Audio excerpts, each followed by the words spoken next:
Hello YouTube, welcome to another episode of Plays for Days. Today we're going to do a bit of deck discussion on the future of the game. We're going to see where it's going. Start off, we're going to talk about the spell books with this new Judgment Day. A lot of people should know a lot about it already or faced it somewhere, whether it would have been DN or DevPro. Well, it's kind of the big talk of the town because you activate all your spells, you do your Judgment play, you end up at the end of the turn with like 9-10 cards in your hand. It's pretty sick. And, like, if you do it right with the Justice, you'll get a Priestess and, like, another spell card. Some people are even doing the whole Tune Table of Contents engine. So you like 1, 2, 3. That's 3 cards you're gonna search for. And then you add something like Gemini Elf, Tune Gemini Elf, which is like, Yeah, and then you got all your other ones. Obviously, your secrets. Search out your master. Do your other plays. Whatever. Some you also see with the Joggin or Jorgen. What is that? Jougin the Spiritualist. Jougin, yeah. That thing. So you do your plays like that. You got a bunch of spells in your hand. You're gonna have your priestesses. It's not gonna be an issue. No, not at all. And then obviously you get your spell book of fates and stuff like that. You set them because you just put like 30 fucking spells in the grave. Yeah. And so it's like, oh, I make my big play. No. But yeah, I mean that's definitely gonna be a deck to watch out for. There's things like TK. Well, TK Beast, shuts the deck down. Maturia Beast. I mean, I even saw like that one Frog Monarch player or Froglands player cited in those spell cancelers. I mean, like, just anything. Just stop it. Just stop it. It's definitely going to be a deck to contend with at future regionals, YCS, whatever, stuff like that. I mean, like, I've even seen it now. Like, I even saw it at regionals. Like, it almost got me at regionals. Again, you got to look at the price tag for that, too. With the priestesses going, like, $100 plus. What is priestess now? Let's see. She should be still decent, yeah. Yeah, 107 at the low end, 144 at the high end. That's here on, yeah. Yeah, the deck is going up in value exponentially. So that's something to look out for if you plan on doing the deck. Alright. Obviously, it's got the place, though, because... And you have a hand that can fucking whip out Prophecy, Priestess, just boom, boom, boom. Like nothing, yeah. It's like, whatever, I don't even care. You bottomless one, okay, I'll just use my other two. I don't even care anymore. No, it just doesn't even matter. If you got the money to do it, no problem. It's a good deck. One of the more budget decks almost is the Medolce. It's not too hard to get all together. It's just really the Tiramisu. I think they might go up in value. Yeah, the Tiramisu and the Magdalene or whatever. Yeah. Yeah. The Searcher. And I mean, like, I like the little combo with them, like how you can just go with the little Mufilane or whatever, the kitty thing. Mufilane, yeah. Yeah, and then you just summon out him, and then you activate his effect. You banish 1 Earth. And you special summon 1 Medolce. Yeah, yeah. There's the Magdalene. And then usually you'd summon out something like Messengelado, and then you'd search out Field Spell Ticket, and then you'd like overlay those the Hoot Cake and the little kitty Mufilane into X-Saber Invoker. That's why X-Saber Invoker is going to be good to grab. I know he went up in value. X-Saber did go up in value because of the wind-ups. But, I mean, like, he's really good in Medolces. You just go into him. Look at that. 27.53 on the low end. Get out another Messengelado, go into the Queen Tiramisu. He's just really good. Yeah. Ticket effect, summon out Pudding Cess. Like, the deck is going to be good when it comes out. They restricted Ultimate Offering to 1 for a reason. Yeah. It's because of this deck. The Hoot Cake helps kind of quell that a little bit because it's like, oh, we could banish Well, I mean, like, it also gives Magdalene something to search for as well. Like, it's... Yeah. The Hoot Cake is a great addition. Just a great card. It's going to increase the playability of the deck exponentially. I mean, when I use this deck, I use like card Ds and Threatening Roars. And I mean, like card Ds on Earth as well. I mean, like, holy shit. You're just like playing with card Ds. Yeah, you just slap them to anything. They're just great. But it's also another target. It is. Because I think you can banish. Yeah, Earth. Yeah, just Earth. Target 1 monster in the grave, banish it if you do special summon. Oh, it's just any monster? Yep. Never mind, I thought it was an Earth monster. That's even better than I thought. Holy shit. Yep. So it's not even an issue. No. And everybody obviously knows the plays with the Medolce. You take the Tiramisu, you return 2 from the deck, return 2 cards on the field. And then Ticket activates and blah, blah, blah. It just gets crazy. So with the Hoot Cake plays and stuff, it's really not that hard to get like 3 Tiramisus out. It's just like, okay, what you could do? Yeah, it doesn't even matter. No. So it's definitely a deck to look out for. Yeah, really good. Especially with that Hoot Cake. Yeah. Good stuff. So the next deck we're going to talk about is the Fire Fist. I mean, they're doing really good now, and I think they'll be doing better even with these additions that are coming in. Well, everybody kind of knew when they were coming out. It's like, you got a card that searches out a card. The card pops the card to pop another card on the field. And You inflicts battle attack damage. with it. Yeah. You get to search with something else. Which would So be through another that whole search, process, you're a +1. Even if all you do is pop a card, you're still looking great. Yeah. And in this set, they're getting this guy here. And basically, he can even tribute himself, and you can search out a fire formation card. So you tribute him, set your Tenki, activate Tenki. Yeah, Or you search can out even bear or anything. Or you can even do Tensu. Set the Tensu, activate it, you still got another normal summon. I mean, like, yeah, it's just great. He's great. And then, obviously, you On get this top of that, new amazing yeah. Xseed. You get the Cardinal Commander, which is awesome. Detach Whoa, 2 man. materials from this card. Target both 2 Fire Fist Fire Formation cards to your side of the field and or graveyard, and 2 cards in your opponent's graveyard or face up on your opponent's side of the field. Shuffle those targets into the deck. Yeah. So it's like your tiramisu, but you got it for your Fire Fist. And I now, mean, too. like, that's great because it recycles your Fire Formation Tenkis, which can be pretty important if you start running out. And it can recycle your bears if you're running out, too. Could too. Because it's any Fire Fist or Fire Formation card. It's a great card. So it's like, oh, I want to send my bear and Tenki back? No problem. Bounce those annoying things off the field too, like Zen mains, anything. It's just a great card. So that's just going to be another huge boost to the deck. And I mean, like, it didn't really need it, but, let's just throw it in there. Yeah, and I mean, like, you got the rabbits, so if you ever run into trouble, you can hold on to that rabbit and just be like, bam, Cardinal Commander effect. You don't even have to go into the king if you don't want to Tiger King. Nope. So it's just great. No, the deck is doing exceptionally well, and this is just going to help it out. We might actually see some topping Fire Fist decks here. So it was annoying when I went to regionals because, like, I was playing mono Mermails, so it's like whatever. Yeah. And like, I faced like 2-3 macro rabbits, and I was like, oh shit. So I finally faced a Fire Fist deck. He sided in 3 Sabersauruses and a D Fissure. So that was basically macro rabbit again. I was like, oh, I hate my life. that's the problem with the deck, though, is because you get your bear, you get your Tenki, and you can splash it in so many different decks. Because you play one spell card, and you get a 16, and you get a pop 1 card on the field. Yeah, 16 it becomes a 17. Well, if you're popping the card, you Oh, it lose doesn't attack. matter. Yeah, but I mean, like, it's just great. It works exceptionally well. And if you wanted to, you could even search out something else. You can search out another Tenki. It's deck thinning, and it's free pop a monster. Yeah. Why not? And, Okay. okay, let's see the next deck. Okay. One that's been seeing a lot of speculation, a lot of hope for the future is the Harpy deck. Yeah, it's been played quite a bit on Dev Pro and on DM. When it first came out, I saw a lot of the decks with the Harpy Channeler, the Harpy's Pet Dragon, that kind of stuff. And then you had the Dancer. Yeah, so you with the started to see FTK. a lot of FTKs, yeah. which is just like, oh, okay, here we go. Okay, whatever. I don't care. And then you Veiler them, and it's just like, oh. But this Harpy's Channeler is really good because I mean, like, it's just that's why Harpy's Pet Dragon went up in value because Yeah. of her. He like got revived. Harpy's Pet Dragon went from like $5 to like $100 in yeah. a week.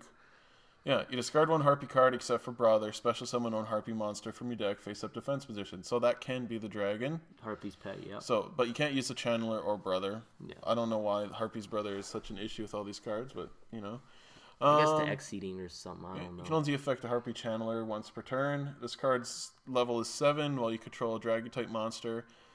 Treat it as Harpy Lady while on the field graveyard. Yeah. So, what you do, you discard a Harpy card, special summon Harpy's Pet. You could go into Big Eye. Anything, which is just Big Eye. I think. Yeah, Big Eye is pretty much the only thing you want to go into. I'm sure there's other 7s, but Probably Big not. Eye, just steal stuff, Just whatever. Big Eye.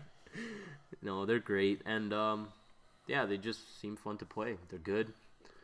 I mean, 1400, that's better than a regular Harpy Lady, too. Their field card isn't too bad either. The one that pops stuff. No, it's not. Actually, it's pretty decent. You summon that, pops something else, boom, boom, boom, whatever. Yeah. All right. Then obviously you play the rabbit in there, boom, boom, pop 2 cards, Yeah, whatever. get out Thanks the to your Harpy's card. Brother or whatever else they play. Yeah. Okay, so Evil Swarms. These guys have been going insane on Dueling Network. These guys have just been seeing play like crazy. And there's a reason for it. These guys love to just swarm the field. During the turn this card was normal summon, you can normal summon 1 other monster in addition to your normal summon. I think like 3 different cards on the side who have that kind of ability. Well, he's the only one that can do an additional normal summon, but then there's that other one where you summon him, you can discard 1 Is Swarm, and then you can you banish 1 Is Swarm. You banish one from your grave, and then add one from your grave add to it your to the hand, hand, and you then, can do another additional normal summon. Yeah, It's So- just another way of doing a normal. So you get to recycle your cards, you get to do whatever. So getting out level 4 Exceeds is not a problem. And there's even one like a Cyber Dragon where you just special summon. If your opponent has more monster than you, you just special summon it. And the best part is the vanillas for the deck, 1950. Yeah, 1950. So you run Rescue Rabbit, and I mean, not to mention they have that Infestation card where it's like a Forbidden Lance for all your Iswarms on the field. Oh hey for the whole TK. turn. Oh hey TK. See my rabbit? I'm gonna get 2 guys that just run you over. And then I'm gonna overlay. I'm gonna make this bad boy. Ophion, yeah, Ophion. Which is making the Fire King people just pull their hair out. Because as long as it's got a material, neither player can special summon a level 5 or higher monster. So that means you're not going to see any Big Eye plays. It means you're not going to see any Heliopolis plays. You're not going to see any Fire King stuff. You're not going to see the mermails going, No oh, mono Megalo. mermals. No mono mermals. This shuts those kind of decks down. Which is why it's seeing a lot of play. Because it's just, oh, I'm playing mono mermails. I want to discard from Megalo. Well, you can't. You can't special summon. No. And plus on top of that, he gets to search for like that Infestation card we're talking about, which basically, it's if you want to just pull it up, it's a quick play spell. It's basically a Forbidden Lance without any sort of like tap No cost, reduction, nothing. and it's for all face up on the field until the end of the turn. Yeah. So basically, you whip out your guy, Ophion, which 2550. No special summons. 2550 for 2 forests.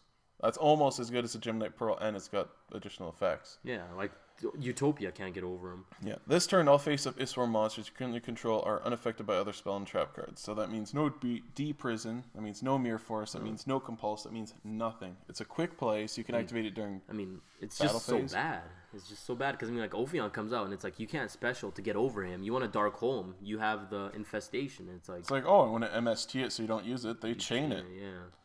So you got to sit there for at least a turn. And then next turn comes, they'll probably activate the effect again. Even though then you'll be able to special, but then they'll be safe from spells and traps if they need that last hit. But the deck itself, you get guys like this. You could do an additional normal summon. So it's like, oh, I'm just gonna make another one. It doesn't Why matter. not? Yeah, if he dies, another one will come out that turn. So it's like that can really hurt some decks. Like Oh, bad. it's brutal. It's the only thing you can get over that with is high level monsters or boost. Yeah. And how many people play like equip spells nowadays? Yeah, not too much. No. So it's definitely a deck to look out for. It should be. It's a really dangerous looking deck. good. Yeah. So Be on the lookout for that because I could see that hitting tournaments really hard. yeah, Everybody's gonna want this deck. So if you get this stuff, get good trades for it. Like don't just free trade. Whatever. No, full value. Okay. Next, we got the Elemental Dragons. Used to be called Suppressor Dragons I think or whatever. Suppressor sounds cooler. Yeah, Suppressor does sound better, but basically these guys just a whole bunch of banishing and searching and You go crazy with these guys. I don't even fully understand them because most times when you play this deck, it's just boom, boom, boom, boom, boom, boom, boom. They go for half an hour. They set up a good field, and it's just like, oh, okay, your turn. It's like, oh, I can't really do anything. It's like, okay, GG. Yeah. I mean, like they're just good. Like each one has the effect of banishing, like another one of the same attribute or whatever. So it's like you banish them, and it's like they get their effects, the ones you just banished. So you get to search out another one. So the beautiful part about this deck too is you could tech in macro. They wouldn't even care. No. They would get their effects faster. It'd be okay.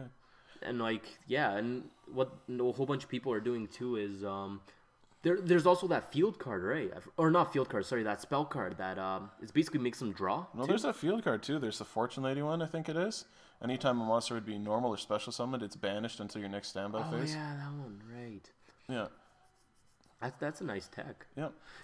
So people often do that. They whip it out, whatever. It gets banished, gets the effect. It'll come back next turn, and then you do the shenanigans. They Going into big eye and stuff is so incredibly easy with this deck. They also have that Sword of the Seven, or Treasure something 7 Sun or something. What is but it's that? basically their draw. They draw 2, they banish 1, or banish 1, level draw 7. 2. All these guys are like level 7s. Yeah, and then it's like basically you banish one of them, draw 2, and then they get their effect, and then you get to add another. So basically like you get 3 by banishing 1. Yeah, You don't using the spell card. You don't minus no, with so that it's at good. all. It's a great draw engine, like good card. So it's a good deck. They're pretty fantastic. powerful, and they also have other effects in addition to their searching. Like I think like this this guy one. destroys one on the field. Yeah, you If could, this card is banished, you can add 1 fire. You can only right here if you discard. You can You can discard this card, yeah. one other fire monster to the grave. Target one card on the card, field, yeah. destroy that target. So that's his effect. There's other ones, like you can return stuff, you can destroy Yeah, stuff. you can like reborn stuff, yeah. So. Yeah, I think the Earth one is reborn. Yeah, the Earth one is.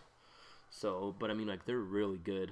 Well, it's just you watch the amount of plays people do. They go through half their deck to make the plays at the beginning. It's just like, you can't even bottomless to really get it off. The only thing you can really do is like Valor, and it's like, it's still a 28 beat stick. And then it doesn't even return to the hand, so you it's could like... Solemn Warning one of them. I don't know. Then they're just gonna like banish it or whatever from the grave and get effects. It's just like, okay. Doesn't Like, matter. they look like they're really good, but I haven't seen anybody like consistently do amazing with them. I've gotten owned on them on Dev Pro. I see them as very hit and miss. If they get their plays off, if they get everything going, they're good. But if you fuck them up anywhere along the way, it's like... I've actually tried to use them, and I've really screwed up halfway through where I've like searched so much, and I like couldn't search the other one. I'm like, shit, and I've just stalled. I'm like, oh man, what just happened? Yeah. So. Yeah. No, it's... You have to know exactly what kind of play you're going to go for with the deck. It's a very precise deck. And if you screw it up anywhere along the line, it's a very delicate engine. Yeah. The train can go off the tracks so easy. Yeah, it can. So yeah, this is just some of the decks we wanted to talk about. Yeah, some of the future decks, because obviously you still have the mermails out there that are doing well.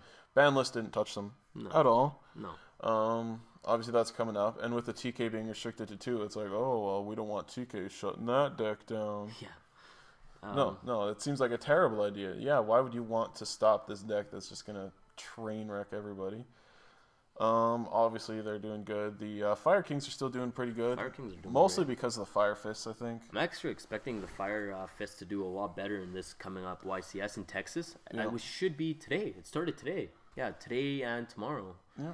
So I'm actually expecting the Fire Fist to do pretty damn good. I mean, like, going to my regionals, they were all over the place. Like, holy shit. So... A lot of these decks haven't seen their full potential yet, but a lot of these cards aren't out yet. So, with the coming of Tachyon Galaxy and further down the road, like, these guys come in their own hidden arsenal type thing, don't they? Yeah, they do in hidden arsenal with the Constellars. And Constellars is another deck, but I just feel like they're not as good as Swarms. They're good, but they're just not there. No, from what I saw, anyways, they're just I mean, like, you still got that. Well, it's like the Hazy Flame deck. It's a good deck, but it's just not high tier enough. Yeah. It's not fast enough. If you don't get your pillar, it destroys itself. Yeah. So. It's just one of those decks that it could get good, but got to see it in action first. Got to see it perform well. I don't see too many people playing it on Dueling Network, so. Yeah, no, it's definitely a tough deck to play. I mean, like, I remember I ran the one Constellar. What one was that? The one that that's 2 level 4s. And he's light, and I think he's unaffected by spells and traps by detaching. Was it Omega? Yeah, it was Omega, Constellar Omega. He was actually one of my favorite Constellars. I mean, he had a great effect. I used him with those Honders. Yeah. And he was great. Well, it's a deck I would love to make, just because it's one of those decks that's got a neat little backstory. They're all based on the different constellations. Yeah. In case you weren't aware of that, folks out there. They're based on different constellations. It's an interesting deck. It's got potential. Yeah. Who knows where it's gonna go? But it's just, I think it still looks fun to play. I love Omega. It's an all light deck. I never hate all light decks. It's kind of cool. Yeah, you can see the little constellations at the back. That one's for Taurus. See the horns. Yeah, so I'm probably gonna want to try and collect this deck just because it's a really cool looking deck, but whether or not it goes into a real competitiveness, it's to be seen. Yeah. So yeah, that's what we think. That's our little discussion about the new, well, not even new, just some decks that are getting boosts and a few new decks. If you guys have any suggestions for other decks to discuss, we are fully open to the idea. There was one other one we were going to discuss, but didn't know enough about it yet. I think it's the Phantom Beastcraft. Phantom Beastcrafts are coming out. Apparently they're supposed to be pretty decent. They look fun to play. I've never seen anybody really playing it, but from what I hear, it's just supposed to be like, oh, it's OP. Well, I mean, like, it's basically like with the tokens, and it's like they all have those effects where you got to kill them off first or whatever, or kill the monster first, then the tokens. Token Thanksgiving. There's that really good level 7 where he whips out 2 or 3 tokens, and it's like I remember facing him like dark hole, and I didn't read it properly. It's like, okay, well, the tokens just die. He doesn't die, or what? Or one of the tokens dies, or something happened. I'm like, what the hell is this shit? So Yeah. they look pretty It's interesting. but I haven't seen enough people play it to say, yeah, it's going to be a top tier deck. So Yeah, all right. So that's what we like, that's it. fave, subscribe, and leave your comments if you got any ideas. Later. Peace.